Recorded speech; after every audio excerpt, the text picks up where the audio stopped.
जिन चूकों की तरफ ध्यान दिलाया है हमारे वक्ताओं ने, तो उन पर अभी क्या सोच पा रहा हूँ वो एक चीज़ कहना चाहता हूँ। पैनल बनाते समय वक्ताओं का संजय जी ने मुझसे कुछ नहीं किया। मैंने अपनी तरफ से एक नाम दिया था सुमित्रा जी का, तो उन्होंने उसको स्वीकारा। मैं इसके लिए संजय जी का आभारी हूँ। बाकी उनकी वो खुद भी हमारे सीनियर रहे हैं, बाद में चले गए फिल्म स्टडीज में संजय जी, लेकिन वो हिंदी साहित्य के विद्यार्थी हैं और सब कुछ पढ़ते हैं, समझते हैं और मुझसे बेहतर उनके पास इंसाइट्स हैं। तो बहुत ही मतलब सार्थक चर्चा रही। कई ऐसी चीज़ों की तरफ ध्यान गया कि हाँ ये चीज़ ये भी हो सकता था, ये भी हो सकता था। पहले तो मैं सभी के प्रति, आप जो लोग आए वक्ता और जो हमारे साथी मित्र विद्यार्थी सब आए, तो सबके प्रति आभार व्यक्त करते हुए ये किताब 2012 में पूरी की थी। मतलब लगा था कि इसको इस रूप में दे देना चाहिए। अपने मित्रों से बात की और जिस प्रकाशक को दिया उन्होंने उसको छाप करके मुझे जब दिया तो इतनी गलतियां थीं कि मैंने मना कर दिया कि नहीं, इस रूप में तो किताब नहीं जा सकती। बात झगड़े तक पहुंची, लेकिन फिलहाल रुक गई। 2013 या 14 में फिर संजय जी से बात हुई और पहली किताब ये आ गई। इससे पहले जो किताब आई थी वो विमर्शों को लेकर के जो बहसें थी उसको लेकर था। ये साहित्यिक किताब तो पहली थी, जिसमें दलित साहित्य बात हुई थी। तो मेरी भी पहली किताब है एक तरह से, और नवारुण की पहली किताब है। और साल भर के भीतर जब इसका 1000 जो छापा था वो 8 महीने में बेच दिया, 15 में ही, 15 या 16 के मध्य तक। तो और उसके बाद में मुझे रॉयल्टी की शीट भी दे दी कि इस शहर में इतनी बिकी है, इतना पैसा बना है, इतना आपका होता है। पैसे भी मुझे मिले एक मुश्त, और मुझे इसके पहले अंदाज नहीं था कि ऐसे भी कोई प्रकाशक हो सकते हैं जहाँ पर रॉयल्टी इतनी जल्दी मिल जाती है। वो चीज़ हालांकि दूसरी किताब में नहीं आई जिसमें मुझे ज़्यादा उम्मीद थी, वो नहीं हो पाया। वो तो सामान बेचने के लिए पहले थोड़ा ग्राहक, हाँ ऐसे ही रामायण जी ने पकड़ लिया, हो सकता है वही बात हो। लेकिन दूसरे का तो अभी तक इंतजार ही कर रहा हूँ कि हाँ उसकी भी, लेकिन वो किताब मतलब जिसमें सबसे अधिक मेहनत लगती है वो किताब चलती नहीं है। मैं तो धन्यवाद दूंगा नारायण जी को, और उससे पहले हंस के संपादक राजेंद्र जी को, कि वहीं से ये बात मेरी लिखना शुरू हुआ था। और मतलब ये संपादक ना होते तो शायद जिस पर मैं लिख रहा था, जैसे मेरा मन लगता था, अब मैंने आज कहा भी, हीरालाल जी आए हुए हैं उनके कार्यक्रम में, कि भक्ति साहित्य में मन लगता है और वही करता रहता है। लेकिन इधर आया तो फिर वो चीज़ें स्थगित हैं। कब तक उन पर जाएगा ध्यान नहीं मालूम है, तो काम पूरा होगा। लेकिन ये है कि वो जो यात्रा शुरू हुई वो मैंने इस तरह से मैं बना भी, हिंदी पर काम करते करते जो दूसरी भारतीय भाषाओं में गया, और फिर लगा कि भारतीयता का निर्माण हमेशा ऐसा ही होता रहा है। भक्ति काल में आप देखिए, एक जगह पर बात शुरू होती है, सैद्धांतिक बहस हो रही है तमिलनाडु में, केरल में शंकर और रामानुज के अनुयायियों के बीच, और वो कर्नाटक में शैवों से शुरू होती है। वो संवाद करते हैं कश्मीर के शैवों से, दोनों का अलग अलग शैविज्म है, और फिर वो नाथपंथियों के साथ जुड़ करके किस रूप में हिंदी में आती है। वो एक भारतीयता बनती है, जिसको हम आज भारत की छवि कहते हैं, वो वहाँ से उसी तरह से आंदोलनों से बनी। इसी तरह से दलित आंदोलन से भारत की छवि बन रही है। अखिल भारतीयता है ना इसमें, इस आंदोलन में, इस कोने से उस कोने को छूने वाली प्रवृत्ति है। तो ये चीज़ काम करते करते ये बात समझ में मेरे आई, जिसकी तरफ इशारा किया और जिसको अन्य लोगों ने भी एक तरह से उसकी तायद की रामायण जी के की स्थापना से, के निष्कर्ष से, कि ये स्वर आत्मीय है। अब ये जो आत्मीयता वाला मामला है, ये एक तो ये इसमें एक व्यंग्य है और एक तरह का अप्रिशिएशन है। अप्रिशिएशन तो मुझे लगता है कि नहीं है, व्यंग्य वाली बात ज़्यादा है। आत्मीयता का मतलब यह है कि जहाँ पर जो उन्होंने खोल भी दिया कि जहाँ आपको सख्ती से दो टूक शब्दों में कहना चाहिए, वहाँ थोड़ा गोल मोल कर जाना। तो उसको अगर आपको ऐसा कहना है कि लेखक ऑफेंड ना हो, तो आप आत्मीयता कहेंगे कि भले तो आत्मीय ढंग से आपने काम किया है। लेकिन यह है कि स्पष्टता की आप मांग कर रहे हैं कि स्पष्ट होना चाहिए, वो ठीक है। तो वो चीज़ है, मुझे लगता है कि वो 2003-04 के आसपास जब मैंने अपने ही लिखे को रिव्यू किया और देखा कि बहुत अनक्रिटिकल जो है वो लेखन है, जो एक तरह से जिस तरह से मैं इसको रिसीव कर रहा हूँ उसको लोगों तक मतलब पहुँचाना चाहता हूँ अपने लेखों के माध्यम से, तो वो स्वर अनक्रिटिकल है। ये तो मुझे भी समझ में बात आई थी।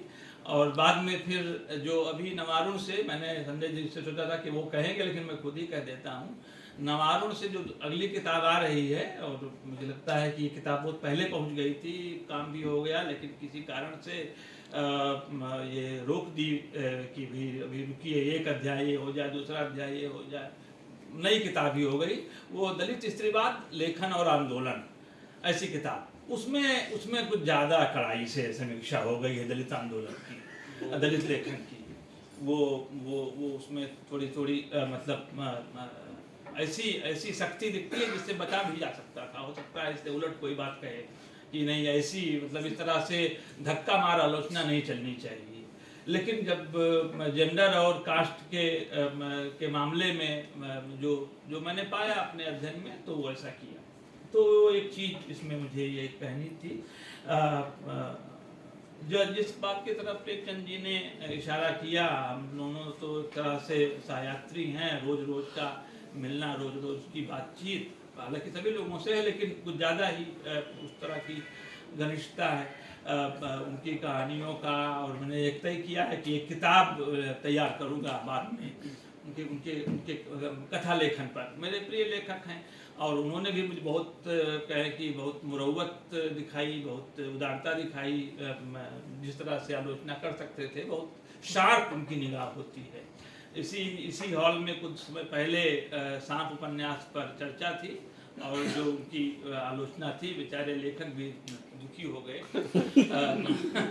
माफ़ नहीं किया, मुझे भी माफ़ नहीं किया, लेकिन मुझे उन्होंने अभी बख्शा हुआ है। लिखेंगे तो मुझे लगता है कि वो तब नहीं बख्शते, लेकिन यहाँ बोलने में उन्होंने बख्शा।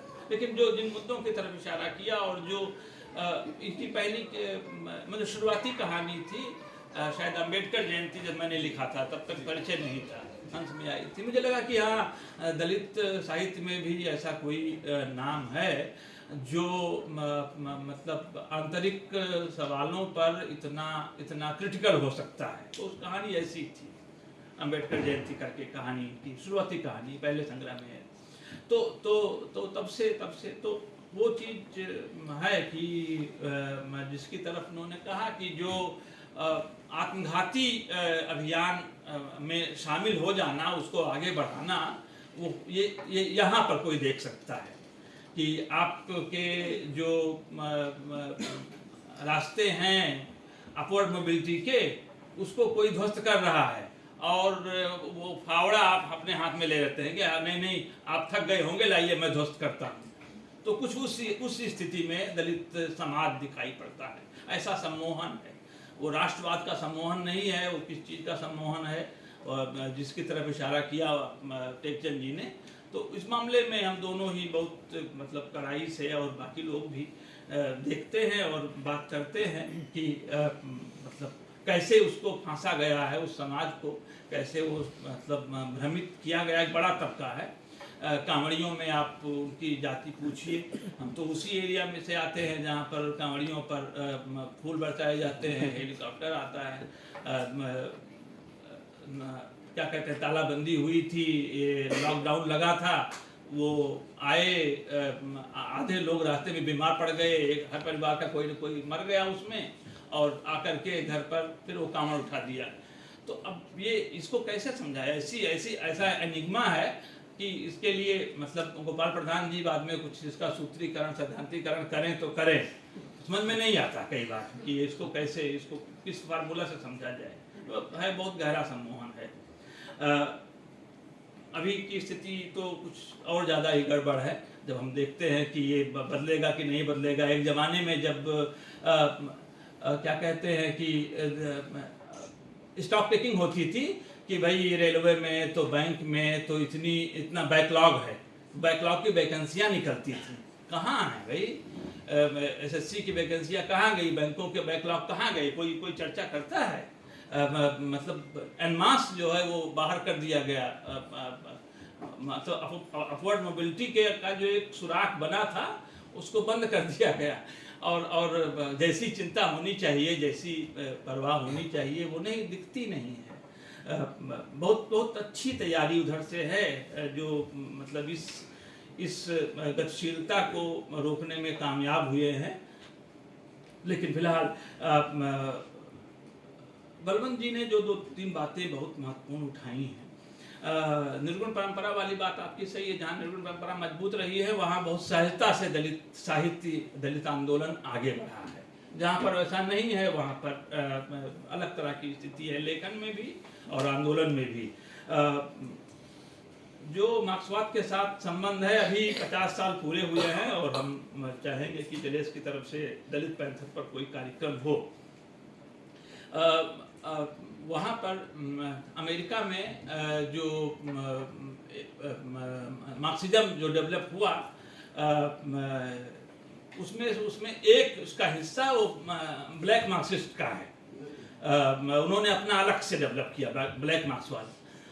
उसी के लोगों, मतलब उसी के कहें कि सिद्धांतकारों ने बनाया ब्लैक पैंथर। वो बेसिकली मार्क्सवादियों का जो ब्लैक मार्क्सवादियों का एक आंदोलन था, मतलब मुख्य रूप से उनकी भूमिका थी।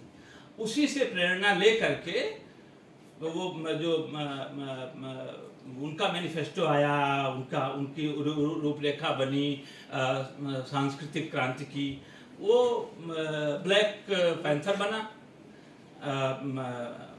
मैं ये यहाँ पर भी कहें कि महाराष्ट्र में दलित पैंथर बना ब्लैक पैंथर के से एक तरह से संवाद करते हुए, और वही जो कम्युनिस्ट मैनिफेस्टो है उसी की तर्ज पर जो दलित मैनिफेस्टो आया, पैंथर का मैनिफेस्टो आया।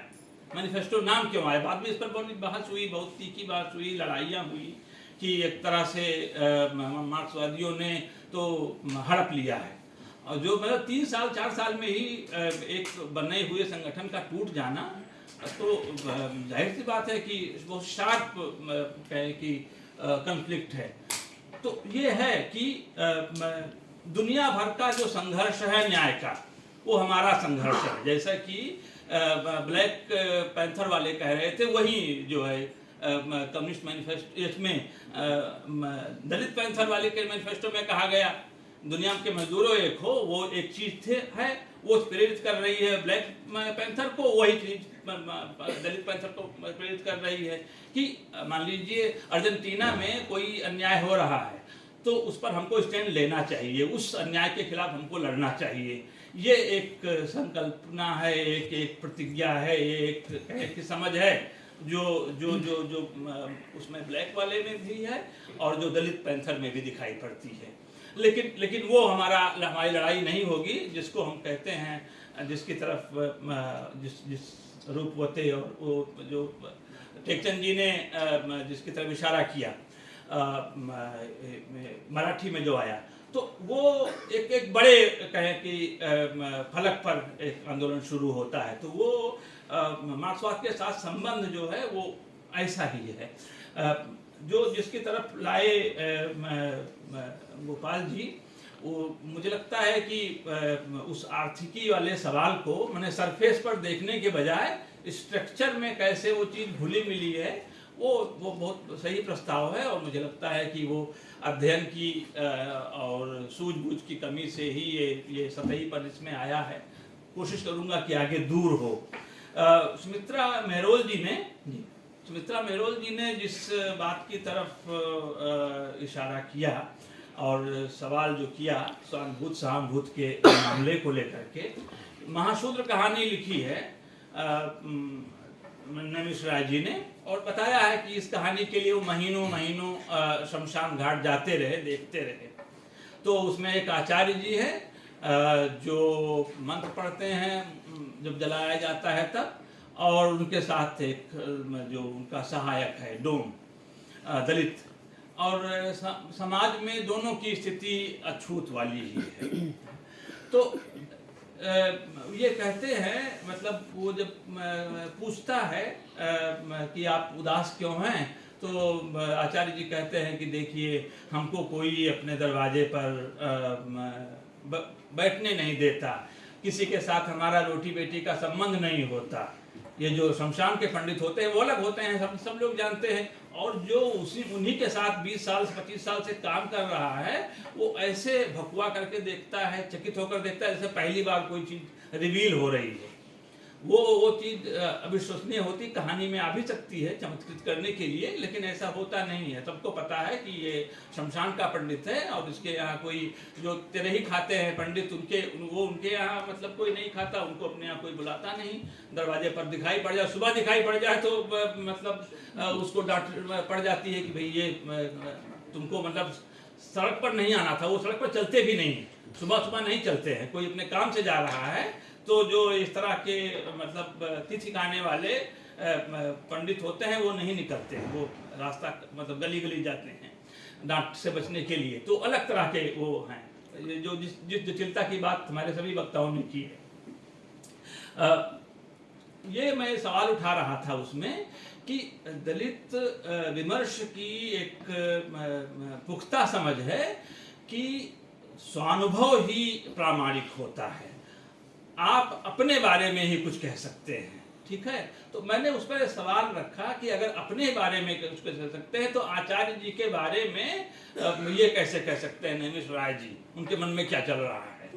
वो मतलब एक स्वाभाविक सा सवाल बनता है कि अगर नहीं कह सकते, मतलब दलित के बारे में दलित ही लिखेंगे। एक लेख उन्हीं दिनों आया था उसमें जनसत्ता में, उसमें मुझे सलाह दी गई थी कि आप दलित साहित्य पर छोड़ करके तुलसीदास पर लिखिए और देख लीजिए कि कौन कौन से ब्राह्मण रचनाकार हैं, उनके बारे में लिखिए, आप गैर के बारे में मत लिखिए, जो गैर ब्राह्मण हैं उनके बारे में मत लिखिए। तो वो एक चीज़ ध्यान में थी, लेकिन वो मुद्दा वो कहानी थी कि कहानी में मुझे ये सवाल करना था कि ऐसे में तो फिर लिखना बहुत कठिन हो जाएगा, सिर्फ अपने पर जो मतलब आपकी जाति बिरादरी के हैं उन पर लिखेंगे।